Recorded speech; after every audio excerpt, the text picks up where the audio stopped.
আপনার অ্যান্ড্রয়েড ফোনে এমন কিছু গোপন কোড আছে যা হয়তো আপনি জানেনই না। চলুন দেখে নিই 10টি সিক্রেট কোড যা আপনার ফোনের ভিতরে অনেক তথ্য জানিয়ে দেবে। এই কোডগুলো ব্যবহার করে আপনি আপনার ফোনের অনেক গুরুত্বপূর্ণ কাজ করতে পারবেন। তো সেই কোডগুলো কি এবং কোডগুলোর কি কাজ, চলুন দেখে আসি। আপনারা এই প্রথমে যে কোডটি দেখতে পাচ্ছেন, এই কোডটি আপনার ফোনের ডায়াল প্যাডে ডায়াল করলে আপনি আপনার ফোনের IMEI নাম্বার জানতে পারবেন। 2 নম্বরে যে কোডটি দেখতে পাচ্ছেন, এই কোডটা আপনার ডায়াল প্যাডে ডায়াল করে আপনার ফোনের ফ্যাক্টরি রিস্টোর দিতে পারবেন। 3 নম্বরের যে কোডটা আছে, এই কোডটা দিয়ে আপনি আপনার ব্যাটারির অবস্থা এবং ফোনের স্টোরেজ সম্পর্কে জানতে পারবেন।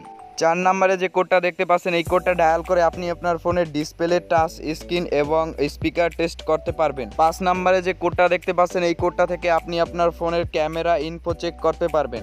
6 নম্বরে যে কোডটি দেখতে পাচ্ছেন, এই কোডটি থেকে আপনি আপনার ফোনের ওয়াইফাই MAC অ্যাড্রেস দেখতে পারবেন। 7 নম্বরের যে কোডটা আছে, এই কোডটা দিয়ে আপনি আপনার GPS টেস্ট এবং লোকেশন চেক করতে পারবেন। 8 নম্বরের কোডটা একটু ভিন্ন, এটা হচ্ছে সার্ভিস মোড, এটা এক্সপার্টদের জন্য। এখানে 9 নম্বরের কোডটা হচ্ছে ফার্মওয়্যার ভার্সন জানার জন্য।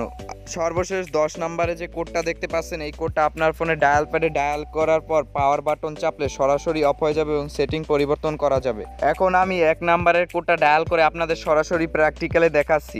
আমি আমার ফোন থেকে ডায়াল প্যাডে চলে আসছি। এখন 1 নম্বরের কোডটা ডায়াল করব, *#06#। দেখতে পাচ্ছেন কোডটা ডায়াল করার সাথে সাথে কিন্তু এখানে আমার ফোনের IMEI নাম্বার শো করছে।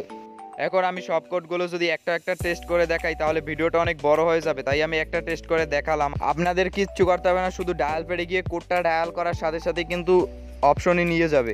আপনারা মনে রাখবেন কিছু কোড কিন্তু ভয়ঙ্কর হতে পারে, তাই এই ভিডিও দেখে বুঝে তারপরই ব্যবহার করবেন। যেমন 2 নম্বরের কোডটা ডায়াল করলে কিন্তু আপনার ফোনে ফ্যাক্টরি রিসেট হয়ে যাবে। তো বন্ধুরা, এই ছিল আজকের ভিডিওটা ভালো লাগলে লাইক দিন, শেয়ার করুন আর অ্যাপস হেল্পিং জোন সাবস্ক্রাইব করতে ভুলবেন না।